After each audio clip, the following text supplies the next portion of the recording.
जिग्नेश भाई। अरे श्रीकांत भाई શું થયું? आरती को देखा क्या? आरती को यहाँ कैसे देखूंगा? नहीं नहीं, हो सकता है कि इधर से गुजरी हो तो आपने देखा हो तो। नहीं नहीं।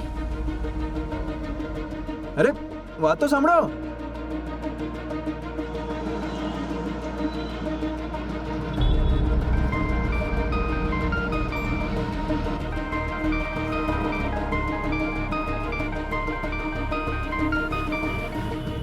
हाँ जतिन भाई बोलो।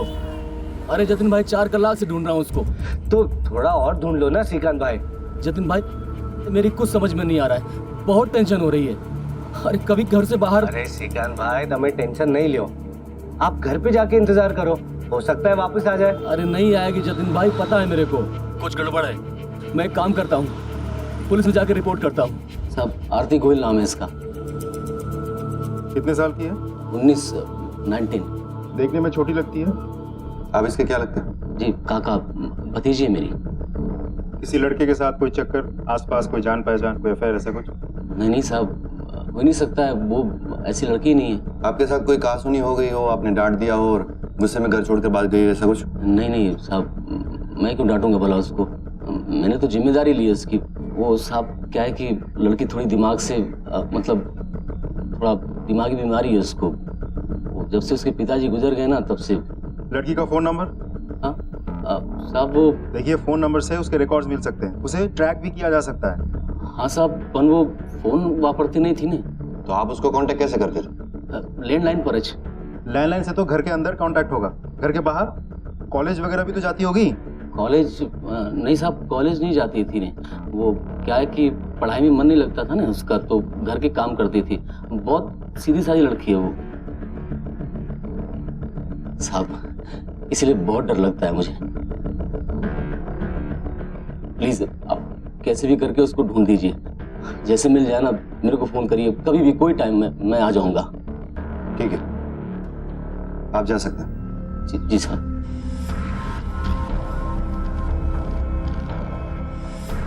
फोटो की कॉपीज करवाओ और सारे हॉस्पिटल्स और मॉर्ग्स में इंक्वायरी करो, सारे पुलिस स्टेशन में फोटो सर्कुलेट करो, तब तक आसपास पूछताछ करते। Yes sir.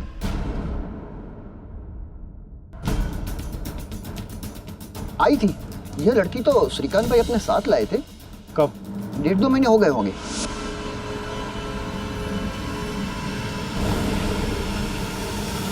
उसके बाद वो छोकरी कभी दिखाई नहीं दी।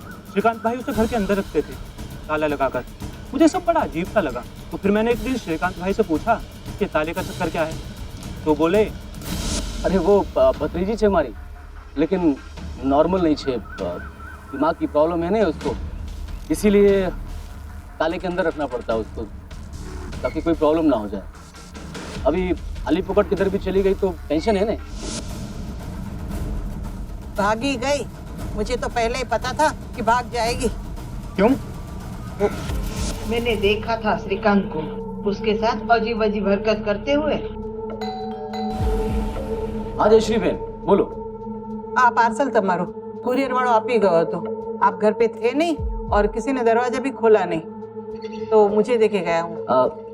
वो भतीजी से हमारी गांव से आई है। ठीक है, थैंक यू। वो लड़की इतनी डरी हुई थी और रो रही थी, छोटी बच्ची सी तो थी वो बेचारी।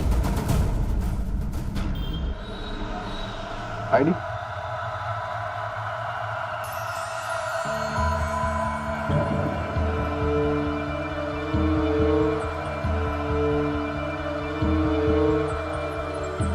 ये आपका शादी नहीं है?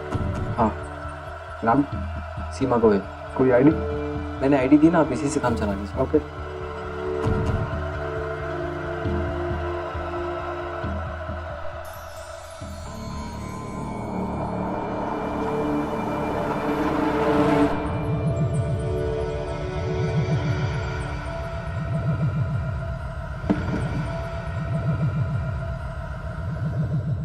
Yes sir. मतलब ये सेक्सुअल अब्यूजमेंट का केस हो सकता है? जी सर, हो सकता है, इसीलिए शायद श्रीकांत इतना भौंकलाया हुआ है। ताकि आरती कहीं किसी को कुछ बता ना दे।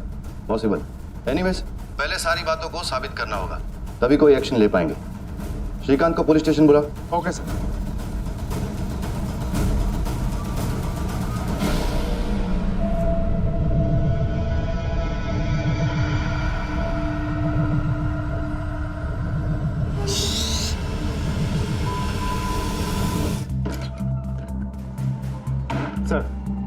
श्रीकांत का कुछ पता नहीं चल रहा है। आसपास के लोगों से तो सबसे पूछताछ कर ली। जब से आरती लापता हुई श्रीकांत अपने दुकान तक नहीं पहुंचा। सर उसके घर के आसपास के लोगों से भी पूछताछ की, लेकिन किसी ने उसे नहीं देखा।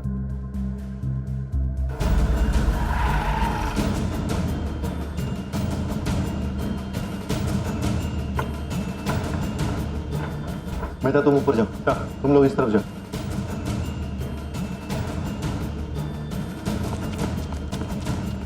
सर ये देखिए श्रीकांत के बाइक के पेपर्स। मतलब परमानेंट एड्रेस कहीं और का है। शायद श्रीकांत वहीं मिलेगा। चलो। Yes sir.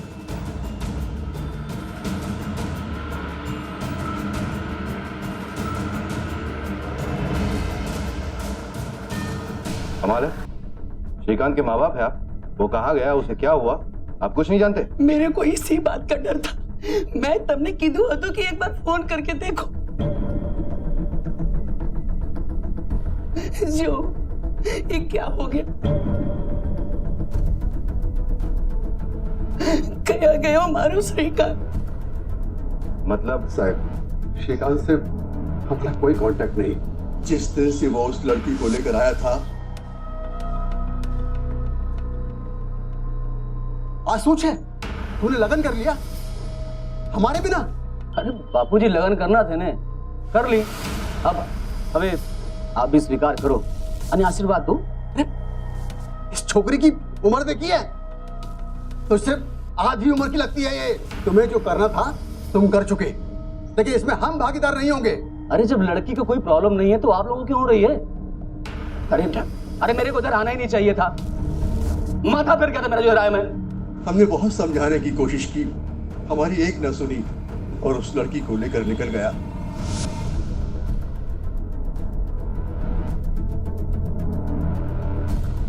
यही वो लड़की है जिससे श्रीकांत ने शादी की थी? हाँ जी। इसी से लगन किया था श्रीकांत ने। तो फिर श्रीकांत ने हमसे झूठ क्यों बोला? ये आरती उसकी पत्नी नहीं भतीजी है? आरती गोयल नाम है इसका। कितने साल की है? 19 आप इसके क्या लगते हैं? जी काका, भतीजी है मेरी। शायद लड़की उम्र में छोटी है, इसलिए हमें आरती के घर वालों से भी पूछताछ करनी होगी।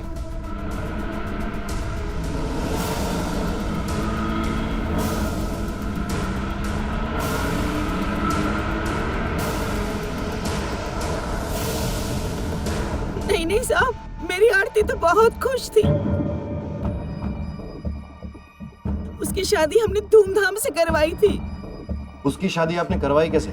वो तो बहुत छोटी थी ना। आंसू बात करो छो साहब, मारी छोकरी तो 19 वर्ष नहीं आती। कोई सबूत है आपके पास इस बात का? हाँ साहब, जा तो निकला और शपथनामा तो ले आओ तो जाई ने।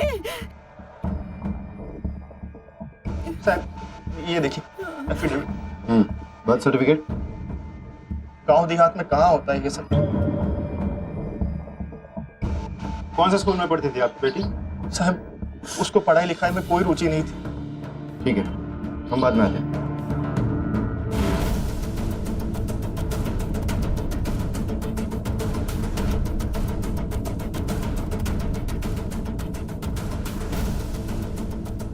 इसे जानती हो तुम? ये आरती है, मेरी दोस्त।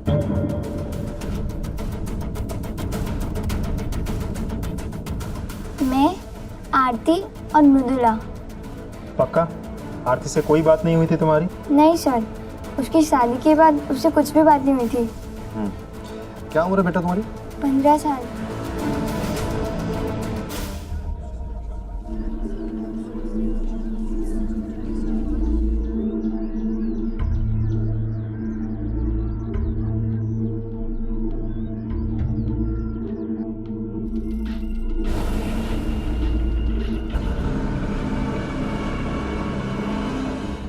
इसके सारे रिकॉर्ड्स आ गए? सर बैंक स्टेटमेंट्स तो आ गए हैं, फोन कंपनी से भी बात हो गई, रिकॉर्ड्स आते ही होंगे। सिर्फ एक लड़की लापता हो जाती है, उसका पति खुद चल के मिसिंग कंप्लेंट दर्ज करवाता है और झूठ कहता है कि वो मेरी पत्नी नहीं भतीजी है। आरती गोयल नाम है इसका। प्लीज आप कैसे भी करके उसको ढूंढ दीजिए। आप इसके क्या लगते हैं? भतीजी है मेरी। और उसके बाद श्रीकांत की मौत हो जाती है। हो ना हो, उसकी मौत का कनेक्शन आरती के लापता होने से जरूर है। सर मुझे लगता है ये लड़की 100% इन्वॉल्व है। हाँ, मगर इन्वॉल्व है तो भी ये काम अकेले करना उसके बस की बात नहीं है। मुझे लगता है कोई तीसरा भी इन्वॉल्व है जो श्रीकांत की तरह आरती को अपना शिकार बना रहा है। सर हाँ, तो श्रीकांत के फोन और बैंक रिकॉर्ड्स ये फोन रिकॉर्ड्स का क्या हाल है? सर ज़्यादातर कॉल्स घर और दुकान के लैंडलाइन से ही हैं, सिवाय 2 नंबर्स। ये देखिए सर, ये नंबर और ये दोनों बार बार आ रहे हैं। पता करो किसके। जी सर। सर बैंक रिकॉर्ड्स में कुछ? हाँ, एक अजीब बात सामने आई। ये देखो, हर महीने 15,000 का ट्रांजेक्शन, और देखो किसके खाते में जा रहा है। सुरेश पटेल, यानी कि श्रीकांत के पिताजी। हाँ, और उसने हमसे क्या कहा? श्रीकांत से हमारा कोई कांटेक्ट नहीं। झूठ बोल रहा था वो। और एक अजीब बात, ये देखो, अचानक 6 लाख रुपए का कैश विड्रॉल। जिस अकाउंट में इतने सालों से इतना कम मूवमेंट है, उसमें अचानक 6 लाख रुपए का विड्रॉल। पता करना होगा ये 6 लाख रुपए आखिर गए कहाँ और किसे। श्रीकांत के माँ बाप को पता होगा। चलो। जी सर।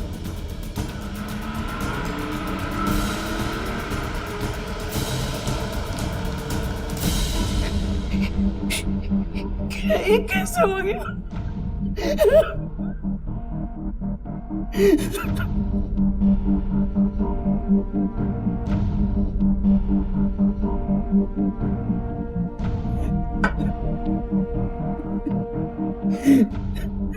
मेरा श्रीकांत से सच में कोई कांटेक्ट नहीं था साहब, इसीलिए उससे पैसे लेने में भी हमें शर्म आती थी।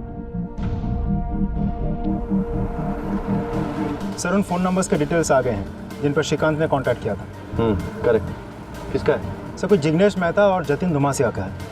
कोई एड्रेस? दोस्त हो तो फिर उसकी वाइफ को भी जानते होगे? हाँ, आरती भाभी ने। हाँ, जानता हूँ ना। उन दोनों के बीच संबंध कैसे थे? वो पता नहीं। हाँ, पर लास्ट टाइम जब श्रीकांत भाई दिखे थे तभी वो आरती भाभी को ही ढूंढ रहे थे। आरती को देखा क्या? आरती को यहाँ कैसे देखूंगा? नहीं, हो सकता है कि इधर से गुजरी हो तो आपने देखा हो तो। नहीं।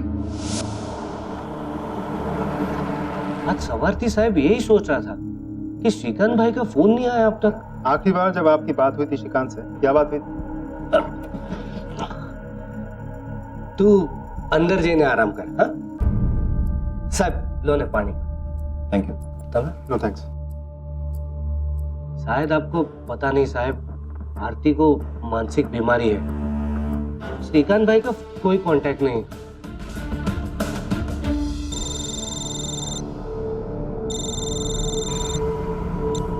हेलो।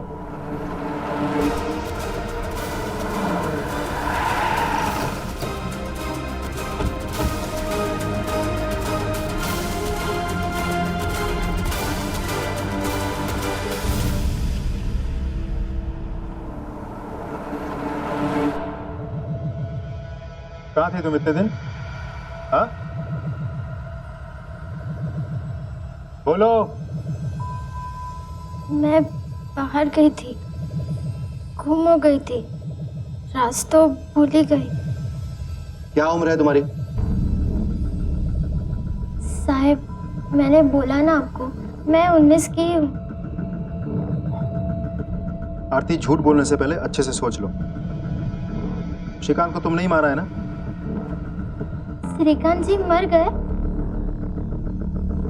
ज्यादा अनजान बनने की कोशिश मत करो तुम। एक तो तुम्हारे पति का मरने का कोई दुख या गम तुम्हारे चेहरे पर दिख नहीं रहा है, जैसे कि तुम्हें सब कुछ पहले से पता हो। और तुम्हारा ठीक उसी समय गायब हो जाना जिस वक्त तुम्हारे पति की मौत होती है। आरती, हमें तुम पर पहले से ही शक है।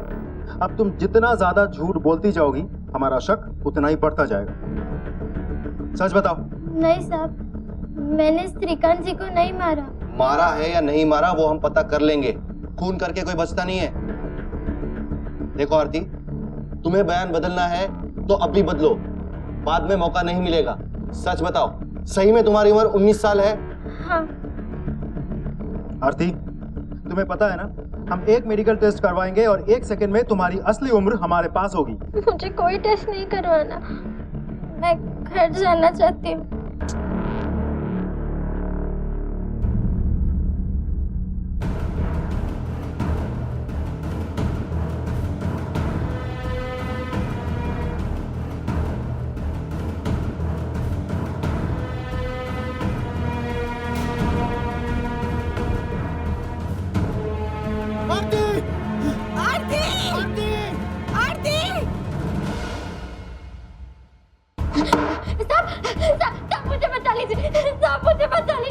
वो लोग मेरे साथ जबरदस्ती करते। साहब मुझे बचा लीजिए। देख आरती, बहुत है क्या अब यहाँ? चुपचाप चल वरना। नहीं होगी मैं, जो करना है कर लो। क्या बोली? नहीं आएगी? हाँ? आंख दिखाएगी हम लोगों को? जबान लड़ेगी? चल, चल, चल।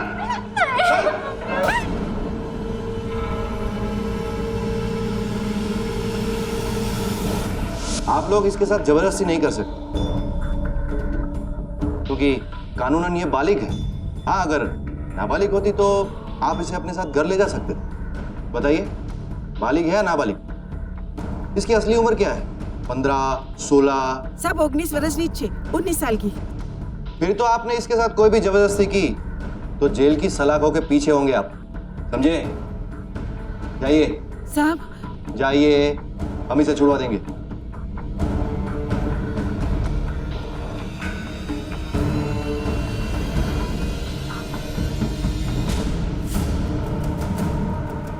बच्ची है सर, मुझे नहीं लगता फोन इसने किया होगा।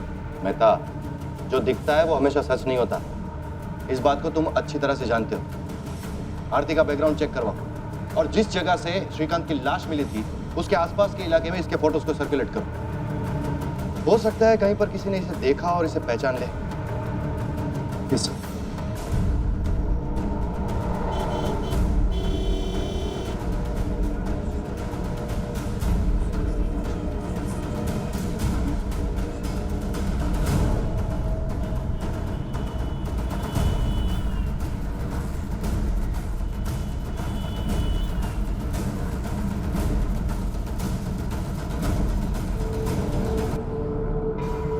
इस लड़की को देखा है कहीं?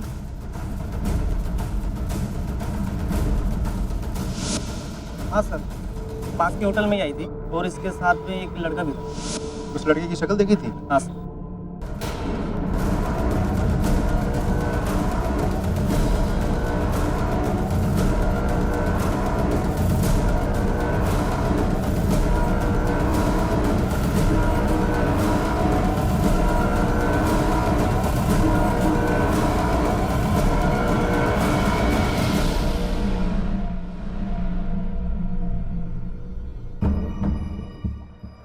मैंने इसे नहीं देखा साहब। आरती, झूठ मत बोलो। सच उगलवाने के बाकी तरीके भी आते हैं हमें। मेरे को नहीं पता, आप मेरे पे आरोप क्यों लगा रहे हो? आपको पूछना ही है तो कपिल भाई से पूछो ना। मैंने देखा था उसे श्रीकांत जी के साथ झगड़ा करते हुए। अरे लड़की है वो, लगन किया तूने उससे? लगन कोई इलेक्ट्रॉनिक मशीन नहीं है कि मन बदल गया तो वापस कर दो। देख, तुझे नहीं चाहिए तो बोल दे, मैं इसको वापस लेके जाता हूँ, लेकिन पैसे वैसे वापस नहीं मिलेंगे। अरे ऐसे कैसे देगा तू? मजाक समझा क्या? पैसे भी तेरे, लड़की भी तेरी। हाँ? अच्छा, लेकिन अब तक तो वो तेरे साथ ही थी ना। बोल, इतने दिन उसको वापरा कि नहीं वापरा? ये सब भी मुफ्त में नहीं होता है, चार्ज लगता है इसका भी। मेरे को सिखाता है तू? मेरे को सिखाता है? निकल यहाँ से, निकल। जा रहा हूं मैं, लेकिन तुझे छोड़ूंगा नहीं मैं, याद रखना तू। आ जा। जा रहा हूं। हाँ साहब, श्रीकांत भाई ने 6 लाख रुपए दिए थे मेरे को, पर आरती माटे नहीं। दहेज तो हम देंगे ना, उनसे लेंगे थोड़ी। वो क्या है ना साहब, मेरे को नवा धंधा स्टार्ट करना था, એટલે कैपिटल के नाम पर उन्होंने पैसे दिए थे मेरे को। घर नो जमाई छे ने, वो मदद नहीं करेंगे तो कौन करेगा? पर साहब, मैं वो पैसे उनको वापस देने वाला था। तुम्हारे साथ श्रीकांत का जो झगड़ा हुआ था उसका क्या? ना साहब, कोई झगड़ा वगड़ा नहीं हुआ था। मैं और श्रीकांत भाई तो पक्के दोस्त बन गए थे, वरना आजकल के जमाने में इतने पैसे कौन किसी को देता है? तो तुमने उसे नहीं मारा? नाना साहब, इतने भले आदमी को कोई क्यों मारेगा? साहब, आप आरती से पूछो, उसी ने किया होगा। सर, दोनों एक दूसरे पे उंगली उठा रहे हैं। इन दोनों में से झूठ कौन बोल रहा है और क्यों? दोनों ही तो झूठ नहीं बोल रहे सर। શું વિચારો છો સર? विचारो છું કે इसको कहीं देखा है, कहाँ?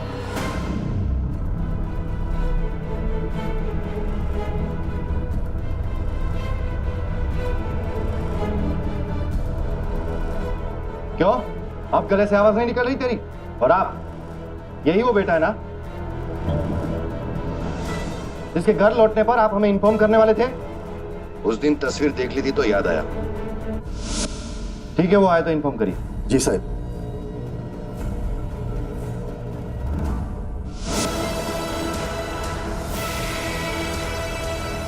ये कितनी नफरत करता था तू श्रीकांत से?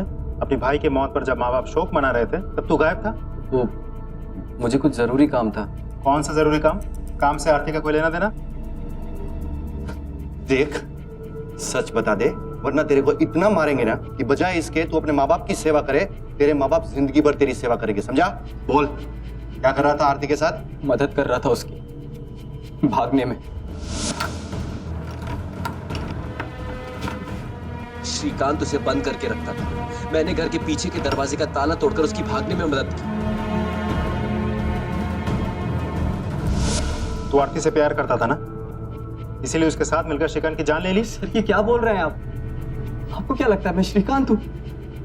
सर मैं इतना गिरा हुआ, इतना नीच इंसान नहीं हूँ कि एक छोटी सी लड़की के साथ। आपको मारना है ना मुझे, जितना चाहिए उतना मारो, लेकिन प्लीज सर मुझ पे ये घटिया इल्जाम मत लगाओ। आरती सच सच बताओ, तुमने विपुल के साथ मिलकर उसको मारा है ना, श्रीकांत को? क्या चल रहा था तुम दोनों के बीच? हम दोनों के बीच શું બોલું છું તમે? विपुल भाई ने तो मुझे उस राक्षस से बचाया है। वो शरीफ आदमी है साहब, ना वो मेरे बारे में कुछ गलत सोचेंगे ना मैं उनके बारे में। श्रीकांत ने मेरे साथ क्या क्या किया आपको नहीं मालूम साहब। अच्छा हुआ, सारू थी, वो मर गया। मेरी जिंदगी बर्बाद कर दी उसने, और अब मेरे पे शक कर रहे, विपुल भाई पे शक कर रहे।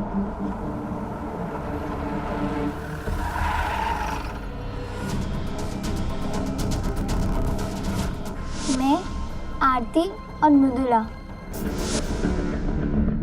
सर, मृदुला के पोस्टमार्टम रिपोर्ट। सर ये मृदुला तो 15 साल की थी, नाबालिग। बैकग्राउंड चेक, इसके घर वालों से बात की? यस सर, उसके घर वालों ने बताया कि वो शादीशुदा है। उसके पति का नाम जिग्नेश है और एड्रेस उसी दुकान का है जो श्रीकांत के दोस्त जिग्नेश का है। Yes sir. बोल, वरना खाल उधर दूंगा तेरी। कुछ भी खरीदने बेचने की लायक नहीं रह जाएगा, तू समझा ना? साहब मैंने मृदुला को नहीं मारा है। हाँ मैं मानता हूँ कि मैंने उसके फैमिली को पैसे देके उससे शादी की, लेकिन मारा नहीं। मुंह सुकम अपना ही नुकसान कराओ ने, पैसे तो वसूल होने चाहिए। साले, पैसे वसूल? इंसान थी वो, खिलौना नहीं, समझा? और एक बात बता, मृदुला के परिवार से तुझे किसने मिलवाया? वो हमारे दोस्त है ना, उन्होंने भी उसी गांव की छोरी से लगन किया था। क्या नाम है उसका? जतिन भाई, भोजन बहुत स्वादिष्ट लागे छे। अरे खास તમારા માટે બનાવ્યું છે, મજા કરો ને। ખાઓ ખાઓ।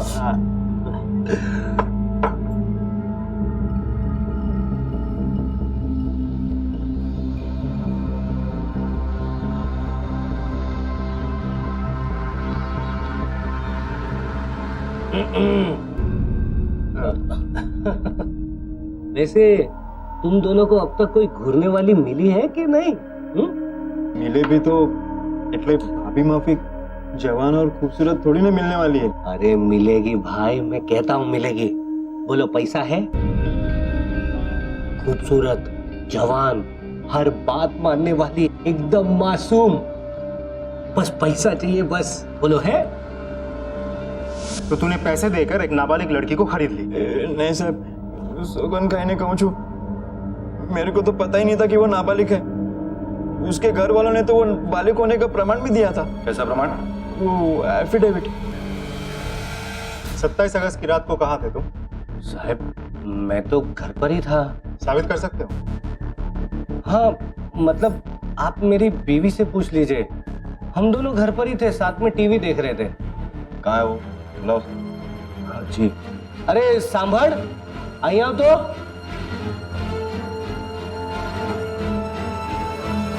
27 अगस्त रात को क्या ये आपके? मेरे साथ ही थे, हम लोग टीवी देख रहे थे। श्रीकांत और जिग्नेश ने तुम्हारे जरिए पैसे देकर शादी की? ना ना साहब, शू बात करो छो, दोनों 30-35 साल के कुंवारे हैं।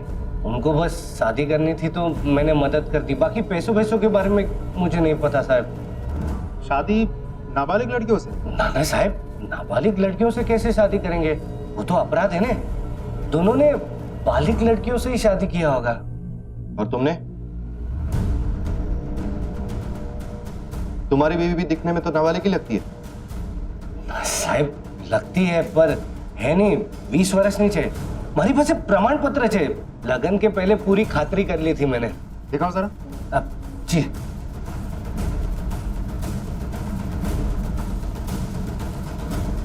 साहब ये एफिडेविट और ये मैरिज सर्टिफिकेट।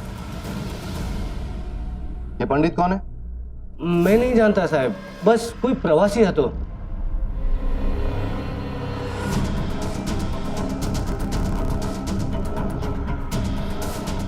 साहब ये एफिडेविट और ये मैरिज सर्टिफिकेट।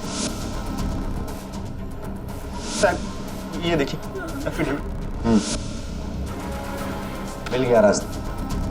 ये देखो, तीनों एफिडेविट में एक ही लॉयर के सिग्नेचर और हर एक मैरिज सर्टिफिकेट में एक ही विटनेस की साइन, पंडित। अब ये इत्तेफाक तो हो नहीं सकता कि हर एक मैरिज में एक ही राह चलता आदमी विटनेस बन गया। सर इतने सारे लोगों के साथ वही घटना है, घटनाओं के साथ जुड़े एक ही लोग, तो ये तो बहुत बड़ा है। रैकेट है। सही कहा तुमने। मैं आज सुबह ही आरती और मृदुला के परिवार के बैकग्राउंड को चेक कर रहा था। दोनों एक ही गांव से, दोनों के गांव में सालों से सूखा पड़ा हुआ, दोनों के परिवारों में पिता ने सुसाइड किया हुआ, फार्मर सुसाइड केस, मतलब आमदनी बंद, दोनों के परिवार पर कर्जा। अब ये कोई रैंडम घटना तो है नहीं, इन परिवारों को चालाकी से चुना जा रहा है। ये जो कुछ भी है उसके बारे में सिर्फ हमें एक ही इंसान बता सकता है, जो इतने समय से चुप है। आरती हम सब जान चुके हैं, ये बहुत बड़ा रैकेट है ना, जो तुम्हारे और तुम्हारे गांव के आसपास वाले गांव में चल रहा है। नाबालिग लड़कियों के परिवारों को पैसे देकर उन लड़कियों से शादी करना, झूठे दस्तावेजों द्वारा उन लड़कियों के नाबालिग होने का सच को छुपाना। हमें सब पता है आरती, बस एक सच जानना बाकी है कि श्रीकांत को मारा किसने। देखो आरती, अब चुप रहने से तुम बच नहीं पाओगे। हम जानते हैं कि तुम्हारे साथ जो कुछ भी हुआ गलत हुआ है, लेकिन इसका मतलब यह नहीं है कि तुम श्रीकांत का मर्डर करके बच जाओगी। तुम्हारे साथ साथ विपुल को भी अंदर करेंगे, दोनों सड़ोगे जेल में बनने। हम जानते हैं कि तुम किसी से डर रही हो। किसका डर है तुम्हें? नाम बताओ उसका। मैं नहीं जानती, मैं बहुत डर गई थी क्योंकि जिस दिन मैं घर पहुंची थी उस दिन मुझे उसका फोन आया था।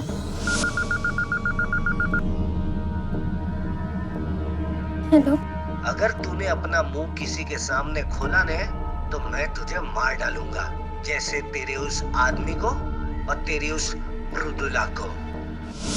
तो इंसान दो लोगों को मार सकता है, वो मुझे भी तो मार सकता है ना। आरती तुम डरो मत, तुम्हें कोई नुकसान नहीं पहुंचाएगा, इसकी गारंटी हम तुम्हें देते हैं। लेकिन इसके लिए तुम जो कुछ भी छुपा रही हो वो सब हमें बताना होगा। मैं आपको सब सच बताती हूँ।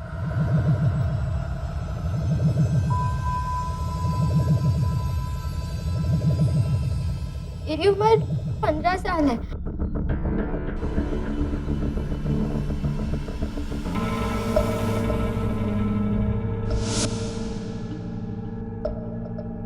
ये लो, आप लोगों के खजाने की चाबी। દીકરા જો તું બધું બરાબર છે ને? अरे 8वीं क्लास का पेपर थोड़ी इतना चेक कर रहा है, कोई गलती नहीं है। ऐसे हजार हजार हम रोज बनवाते हैं। इस एफिडेविट के मुताबिक आरती कानूनी रूप से बालिग है। इसका एक कॉपी बनवा के रख लो, कल को कोई आरती की उम्र के बारे में पूछे तो ये पेपर दिखा देना। इसके आगे तो पुलिस भी कुछ नहीं कर सकती। कोई झमेला तो नहीं है ना? अरे कुछ नहीं होगा, जब तक ये एफिडेविट है कोई कुछ नहीं बिगाड़ सकता। आखिर इतना खर्चा करके बनवाया श्रीकांत भाई है, आप बिल्कुल टेंशन मत लो, कोई झमेला नहीं होगा। ठीक है, तो ये लो कपिल भाई, पूरे 6 लाख हैं, गिन लो आप। अब हमारी आरती आपकी हुई। मारता था वो मुझे। तेरी बात समझा तुझे।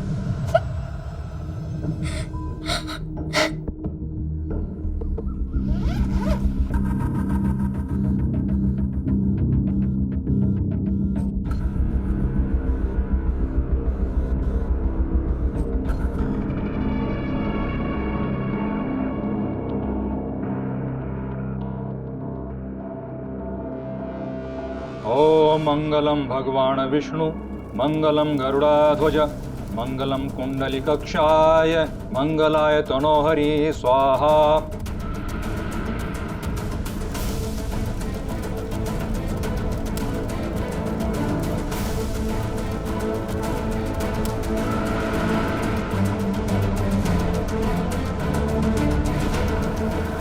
श्रीमान, अभी वधू को मंगलसूत्र पहनाइए। रुको,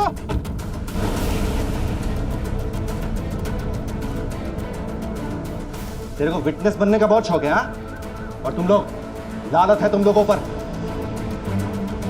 अपने घर की लक्ष्मी को बेचने निकले हो तुम लोग। तुम्हें क्या लगा इन जाली कागजातों की आड़ में तुम लोग कुछ भी करोगे और बच जाओगे?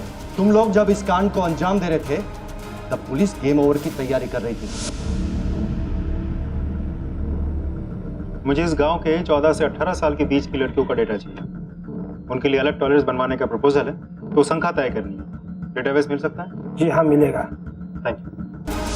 अब तुम लोग ऐसी जगह पर जाओगे जहां पर सिर्फ एक ही सौदा होता है, पुलिस के डंडे का सौदा। चलो चल। सूखे के कारण सभी किसान त्रस्त हैं। इस कारण से जब भी कोई किसान आत्महत्या करता था तो उसका क्रियाकर्म मैं ही करता था, और इसी प्रकार उसके परिवार के बारे में मुझे पता चलता था। अगर सौदे की गुंजाइश होती, पंडित मुझे बता देता, फिर हम खरीदार ढूंढने निकलते। खरीदार? हाँ? खरीदार? खरीदार ढूंढ। मैं था, एक मिनट। श्रीकांत के मुद्दे पर आप। सर, वो आप लोगों के पास आने वाला था। हम सबने उसे रोकने की बहुत कोशिश की, लेकिन उसे किसी की नहीं सुनी। लेकिन मैंने श्रीकांत को नहीं मारा। मुझे ये भरोसा था कि ये मामला हम तक कभी नहीं पहुंचेगा। अरे डॉक्यूमेंट एकदम खरे थे, पैसे का लेन देन भी कैश हुआ था, और एक दिन अचानक हमें पता लगा कि श्रीकांत की मौत हो गई। तो हमारे लिए तो अच्छा ही था ना। तुझे कैसे पता चला श्रीकांत पुलिस के पास जाने वाला था? क्या तुम्हारी बीबी मृदुला इस सारे रैकेट का पर्दाफाश करने वाली थी? हाँ। तुमने इसके बारे में किसी को कुछ बोला था? हाँ। किसे?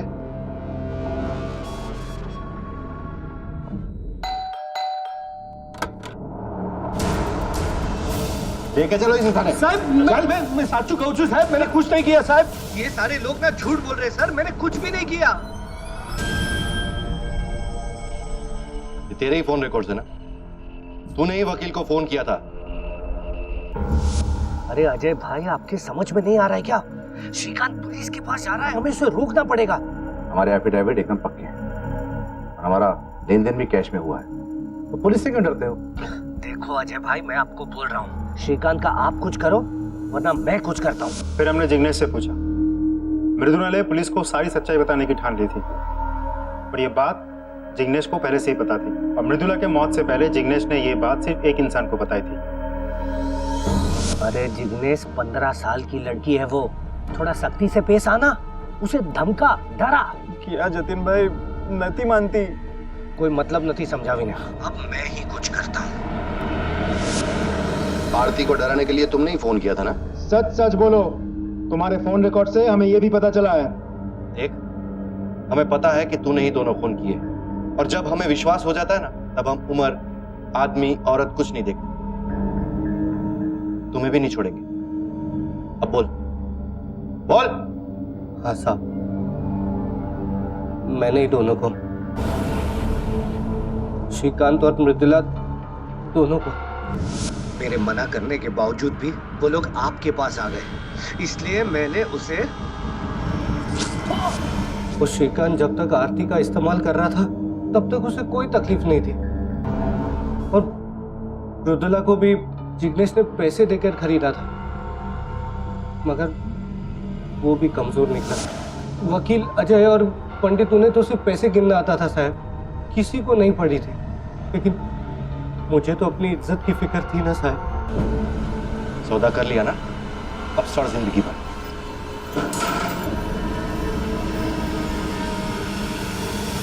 श्रीकांत और मृदुला का हत्यारा जतिन आखिरकार पकड़ा गया। पैसों के बदले शादी की आड़ में नाबालिग लड़कियों को बेचने के इस रैकेट के खत्म होते ही पूजा, आरती और उन जैसी अनगिनत बदनसीब लड़कियां अब आजाद थीं। लेकिन जीवन के इस खौफनाक दौर ने उनके मन में कई गहरे घाव छोड़े थे, और उन्हें भरने में काफी देर लगने वाली थी। इस केस द्वारा हमारे समाज का एक बेहद घिनौना चेहरा सामने आया। जहां किसान आत्महत्या जैसी दुखद घटना का भी लोगों ने अपने स्वार्थ के लिए फायदा उठाया। ऐसे विभत्स और चौंका देने वाले कुकर्म अक्सर सभ्यता की आड़ में हमारे आसपास ही हो रहे होते हैं। जरूरी है कि हम उन्हें पहचाने, बेनकाब करें और शिकस्त दें। अब मैं अनूप सोनी आपसे विदा लेता हूं। फिर मुलाकात होगी अगले एपिसोड में एक और चौंका देने वाले केस के साथ। तब तक अपना और अपने परिवार का ख्याल रखें और देखते रहें क्राइम पेट्रोल डायल 100। सबक एक को, सीख हम सबको। जय हिंद।